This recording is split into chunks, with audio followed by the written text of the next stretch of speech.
I know. This is Alyssa, Jenn's sister, and I'm taking over the intro this week. So on today's episode, Jenn is sharing some moments from her surprise trip to Atlanta. She'll be diving into some resume and interview tips and sharing what she does when it's time to make a career move because, we all need to make some changes. Anywho, she's looking forward to catching up, so let's start the show. Hey everyone, and welcome back to another episode. Thank you for joining me today. I am your host, Jennifer Nicole, and I am super happy to be here with you on this fine Monday. Shout out to my sister Alyssa for recording that intro for me. She did not want to do it. I literally had to force her, and then she picked up this microphone and killed it. So I am so excited that she was able to leave her mark on this episode. So thank you so much, Alyssa. Now, I need to be completely transparent with you. I am currently recording this podcast. It is 1 o'clock in the morning because I totally procrastinated all week. Yes, I procrastinated. I knew I could have recorded this last week and just kept putting it off. And then I said, well, you know what? I'll do it when I get to Atlanta. I'll be comfortable. I'll be in a new environment. And I've just been hanging out and talking to my family. And then I looked up and it was like 11 p.m. and I needed to get recording. So here we are. But I am super excited to share this topic with you. It was so important for me to get this recorded and out. It is near and dear to me, and so totally wanted to make sure it got done, but wanted to just let you know that because I don't think I'll stumble through this, but you know how we roll on this show. If I stutter, I stutter. But I hope you all are staying safe out here with this corona. Whether you're taking it seriously or not, I think it is super important at this time to realize that, some changes are being made and a lot of people are being affected, with businesses closing down and grocery stores running out of products and food. There are a lot of people who are stuck. And so I just encourage us all to be sympathetic and compassionate towards one another. If you aren't feeling well, stay home if you can. And if you can't, I think this is the perfect time for us to lean in with one another and try to help each other out so that we can get through this. Oh my gosh. And for those of you working remote, kids are out of school, I just, really encourage you to take some time to yourself as best as you can, especially if you've been, instructed to work remote, your kids are home, your significant other's in the home now. There are a lot of changes that people are going through. So just take some time for yourself mentally, emotionally. We will get through this, guys. I promise you that if you got a little extra change that you could spare, I suggest you grab one of these cheap flights because they're out there and nobody's flying. So, just explore a little bit. Now could be a really good time for a little mini vacay. So, yeah, I think that would be pretty cool. But be sure to stock up on food as well. I went to a couple of grocery stores out here in Atlanta and they're pretty bare. And as you can see, I'm sure we've all seen it on the news. There's like hardly any food. So any chance that you get to pick up something, I suggest you do so. Just don't be like me and eat all of the quarantine snacks. I saw that meme on Instagram and immediately felt like someone had been spying on me. So don't eat all the snacks. So as Alyssa and I have shared, I am actually recording this episode in Atlanta this week. My aunt turned 80 back on March 6th. So my parents flew in from New Jersey to celebrate with her, and I thought it would be a really good time to slip in for a surprise visit. So it had been over 2 years since I had seen my father and my aunt, and right under a year that I had seen my mom and my sister. So this was long overdue. And what's really crazy is being here has helped me realize how much I've missed being close to family and my friends. And surprisingly, Atlanta. Like, y'all, I was crying watching my family interact and just seeing them like talking and laughing and being a part of these moments that I know will be memories for me. And I just couldn't get enough, you know? I lived in Atlanta for 5 years and I just don't think I appreciated it when I was here. The culture, the food, the energy, and being around a really strong support system. I thought I'd be okay, but I really had some moments here, you know, where I just literally could feel like I had never left, that I was right back at home. I could feel and visualize my life here again. So I don't know what this means. I really don't know what this means. I am going to journal and I'm really going to, take a moment to really think about what I've been feeling this weekend. I mean, I've only been here 2 days and it's been a very, very prominent feel. So we'll see. I'll be sure to keep you posted. And, I'm not opposed to a move. So help me put out positive vibes and good energies. I appreciate it, sis. All right, so quick disclaimer before we jump into today's episode. This may be a little longer than normal, but we do have a lot to cover. So I want you to grab a pen and paper and we're going to dive right in. I decided to do this episode because I am always getting questions from people and candidates asking for tips to help their resume stand out a little more, or what things to add to it, how to zhuzh up their LinkedIn profile. And I just thought this would be a really perfect time for me to talk about what has helped me throughout my career. Now, of course, everything that I'll be sharing on this episode are my thoughts and my opinions alone and do not reflect my employer. And these are also not concrete. Like, what works for me may not work for you, but I'm hoping that something I share with you today will assist you or someone you know. So for those of you that do not know, I am a recruiter and I have been in the corporate recruiting space for the past 7 years. I've had the pleasure of working with companies like Google, Amazon, Cirque du Soleil, Uber, and tons of local businesses as well. Prior to that, I worked in retail as an assistant manager at a lot of your favorite stores when the mall was the popular place to be, where I was responsible for interviewing and staffing teams with amazing associates. I did go to college, but I do not have a degree, and so it's not something that I'll be pursuing at this time. I feel like I've been doing pretty good without it, and I really have a hard time concentrating. And that was one thing that kind of kept me out of school. It was like I just could not focus. I was just thinking about so many different things. And so at this time, it's not something that I am interested in completing. But I share that with you because, one, I need you to know that I'm super confident and comfortable chatting with you about resume and interview tips. But I also need you to know that a lot of times what you think you have or don't have will not keep you from what you're supposed to do and where you're supposed to be. I believe everything happens for a reason and in the right season. And that is crucial to remember when you're considering revamping your resume or your LinkedIn page. Hard work, consistency, and timing are the key to success. For today's episode, I want to share 5 key things you want to make sure you're doing to be prepared and ready for your next opportunity. Y'all set? Good. So my first tip is relating to a phrase. It's actually something that one of my really good friends said to me. And she said, if you stay ready, you don't have to get ready. And that is the mentality you have to always have if you are actively on the market or open to being approached by recruiters. So Jennifer, what do you mean by actively on the market?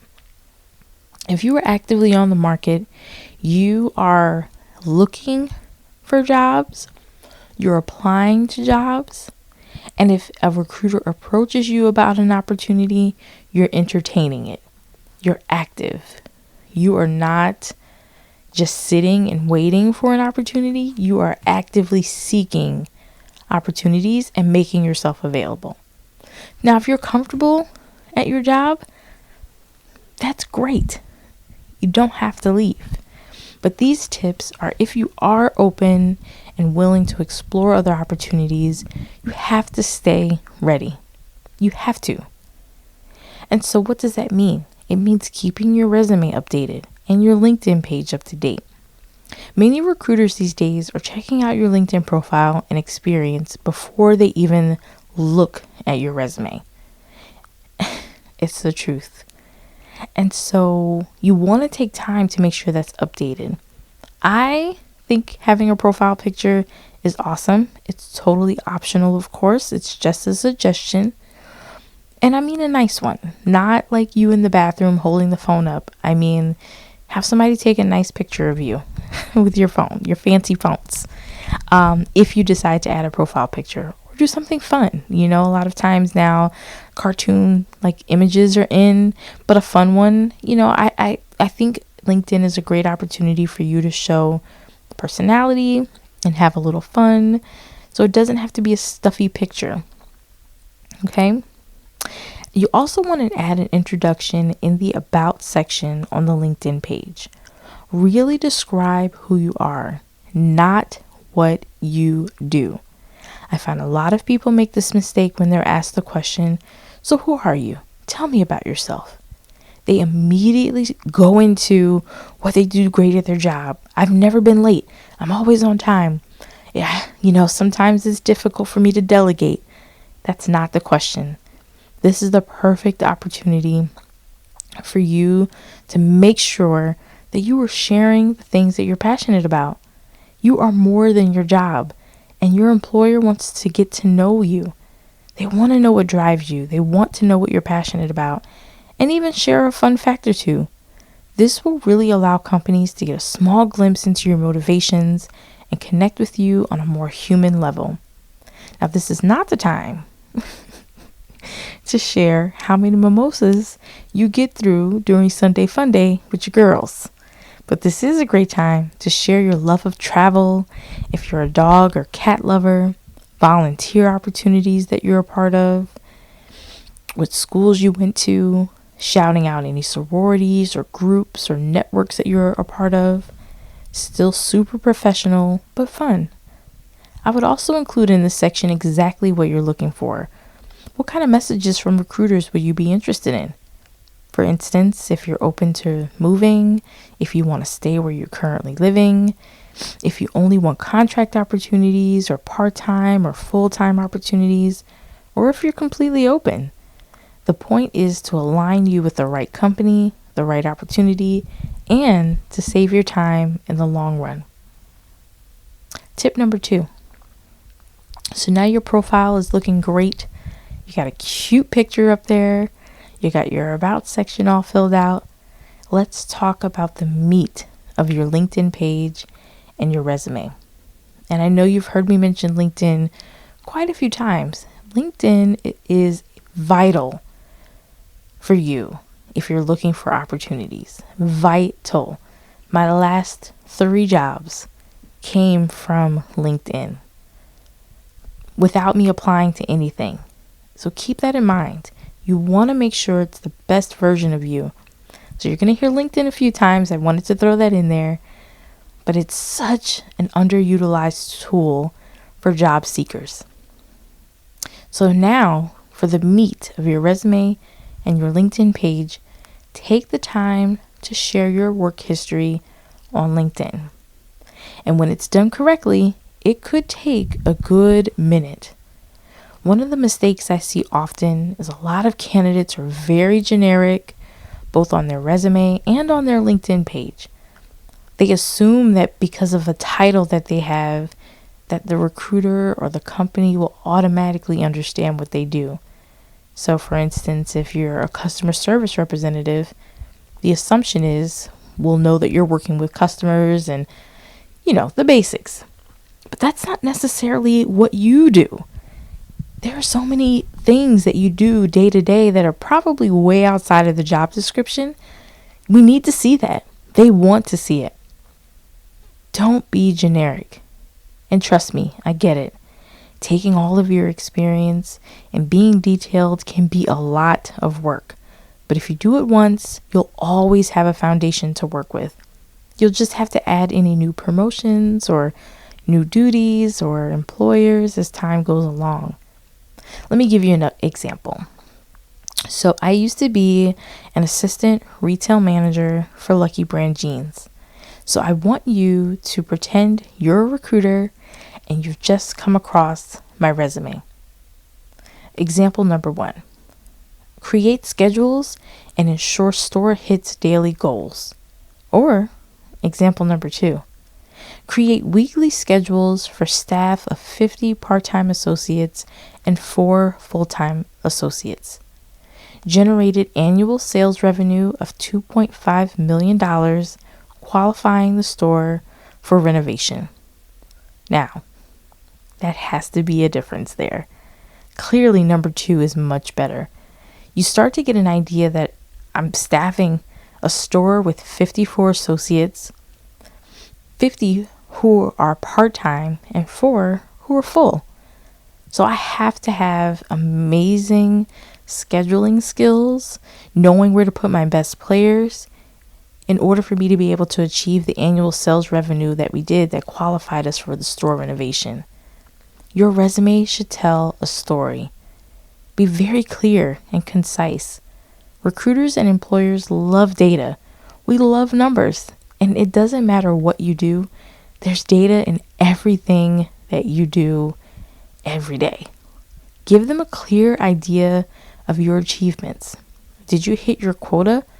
How many times? By what percentage? If you work in a call center, how many calls do you take per hour? If you manage a team, share the size of the team at its largest.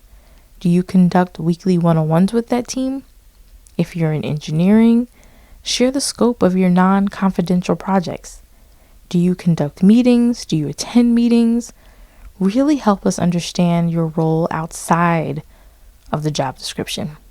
Really break down what you're responsible for. Use that data to paint a clear picture. This data should also be bulleted on your resume. Now, I am not willing to debate with anyone about this, but you need to get rid of the paragraphs. Bulleted points on your resume are the way to go. Imagine if you were a recruiter and you're looking at hundreds of resumes a day. They all start to look the same after a while. So you want to make sure that whoever's looking at your resume can quickly point out your skills and can quickly formulate a story so that they can tell if you're qualified for the role or not. Make it easy. Tip number 3. If you have a degree, certifications, courses that you've taken, put them on your resume. This is not the time to be shy. That's the 3rd time I've said this now. Even though I didn't finish school, I still list the university that I attended because, listen, I got in and I stayed for a little while. And in my book, that counts for something, and it's still an accomplishment. Many companies nowadays aren't requiring a degree, so it's totally okay. Having this information on LinkedIn also helps you build your network, connect with others, and connect with their network. Because the fact of the matter is, it's not what you know, it's who you know.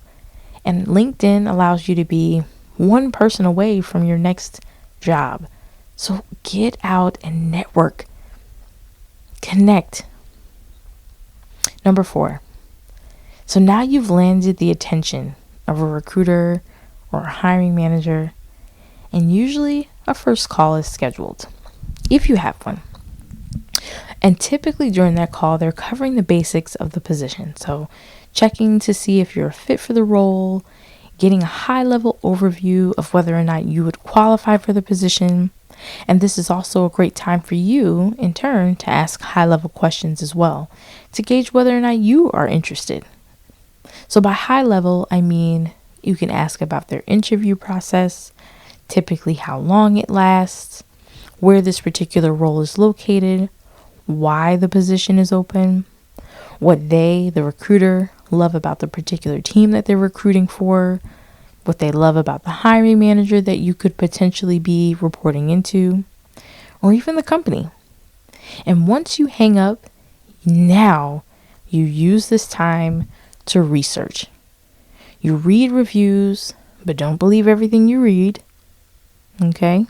You read them and you take garbage in, garbage out.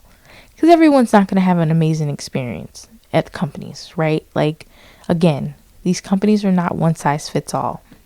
So you still want to get a high level overview of how people feel at the particular company that they're working for, and take note. Write this stuff down. You want to begin to connect with people on LinkedIn that work at that company. You want to search for people on LinkedIn in the role that you're potentially interviewing for. Get an idea of their work history and an idea of what they're doing in the role that you're potentially interviewing for. Really dive deep into the company history. Do you support what they stand for? Doing this research will better prepare you to ask questions during your interview. It's always that one part where at the end, do you have any questions for me? And a lot of people can never think of anything to ask.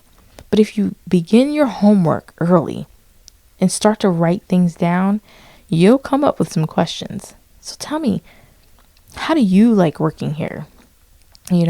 Why did you accept this role? What was it about the process or the company that was the turning point for you? Those are the kinds of questions you want to ask because they're going to give you insight into the company and into the role. Okay? And I have to say it again, every company is not perfect. I don't care where you are. And every position isn't one size fits all. You have to determine what's important to you and what your non-negotiables are. This will help you make a clear decision on what is best for you and your family if you have one. And for instance, if a base salary is $10,000 less than what you originally wanted, but you have unlimited PTO, this might be appealing to you if you love to travel. And don't be afraid to share those non-negotiables with recruiters. It's important for them to know, and it shows that you have a clear plan for your career and what matters to you. It also allows you not to entertain opportunities that go outside of your non-negotiables, which in turn makes the decision process a whole lot easier. Tip number 5. It is officially interview day. And usually on interview days, I limit my phone conversations and social media, and I get into a meditative state. I block out any and everything that brings me any kind of negative energy. And so I encourage you to do the same. You don't want anything that will distract you from being your whole self that day. So it's probably not the best time to get on the phone with your friend that is like anxious Amy. Like, oh my gosh, I hope you don't mess up. I hope you don't trip going up the stairs. Like, you don't want those kinds of conversations. But get on the phone with positive Patty. You are going to kill it today. You're amazing. No matter which way this goes, if it's yours, it's meant to be. You want someone that pours into you if you decide to get on the phone. But one of the biggest things that I see candidates do is they put so much weight on this one day. The nerves take over and they tend to forget that they're amazing. Now I get it. Interviews are intimidating. You don't want to mess up. You want to nail every question. And if you aren't working, a successful interview can mean the difference between paying bills and not paying them. And trust me, I've been there. I was laid off a week before Christmas on one job. I was laid off twice actually in my time. I've been fired. I've walked out of jobs. I've done it all. And I get it. I really do. Those jitters still come before an interview. However, being confident in your goals, your skills, abilities, strengths, and opportunities for growth are what is appealing to companies. During one of my interviews, at one point I was asked to show a Boolean string. And for those of you who don't know, Boolean strings are a resource and a tool that many recruiters use to identify candidates on various sites like LinkedIn. And you have some really sharpshooters out there who are like fantastic people when it comes to a Boolean search. I am not one of them. I was nowhere near prepared to do this during this interview. It actually came out of nowhere. I was just shocked, honestly. I'm surprised. I'm pretty sure it showed on my face, actually. But so I got up. I put my Boolean string on the whiteboard. And then I said to my interviewer, was very transparent, that I am not a fancy Boolean string recruiter, but I know the basics and I know enough to be dangerous. And it was the truth. Have personality. Showing your willingness to learn while leveraging your strengths are what's important, not being perfect. And think about it. Would you really want to work somewhere where you have to be perfect every single day with no room for mistakes? Learn to mirror your interviewer. This is another tip. If your interviewer is stern and straight to the point, do not get rattled. Just don't tell any bad dad jokes. Answer their questions confidently, concisely, and with data. Data. You can't argue data. If your interviewer is laughing and cracking jokes, it's okay to laugh. And share your love for tacos if it happens to come up. But always, always, always be yourself. I also walk into every interview with the mentality that the job is already mine. I'm just there to let them know that this job is mine. Now, it doesn't always work out. The first time I interviewed with Google, I walked out of there and I just knew I had nailed that job. And I didn't. And that's okay. When you interview, you keep your interviewing skills warm, and you can walk away knowing that that opportunity may not have been for you at this time. It could even come down to an internal employee stepping in and taking the role. It could be anything. But I need you to know that sometimes a company's decision to go a different direction is not always about you. Sometimes it's headcount. Sometimes they just close the role. So don't internalize it or allow it to discourage you. Now we're human, so have your moment. You can sulk for like a minute. Set your timer for 60 seconds and then move on. It's not always you. And sometimes, you know what? You get here on these interviews and you determine it's not a fit for you, and that's okay. Totally fine. Okay? So I know that was a ton of information. And I really, really hope that something helped you today. I'm always here and I'm happy to help. You know, I could talk about this every day. But if you have any further questions, you can always find me on LinkedIn. My name is actually listed as Jennifer Jones, which I know is kind of cuckoo, but if you look up Jennifer Jones in Seattle, you'll find me for sure. So you can find me on LinkedIn and we can connect and stay connected. You can also always follow me on Instagram as well at Genuine Life. And I hope you have a beautiful week ahead. And just know that you are fantastic. You're smart. You're driven. You're amazing. And wherever you are working right now, they are super, super lucky to have you. And sis, don't let them forget it. I'll see you next week. Woo! Thanks so much for tuning in today. Make sure you're following Jenn on Instagram at Genuine Life, and that's JENNUINE Life, to stay connected throughout the week.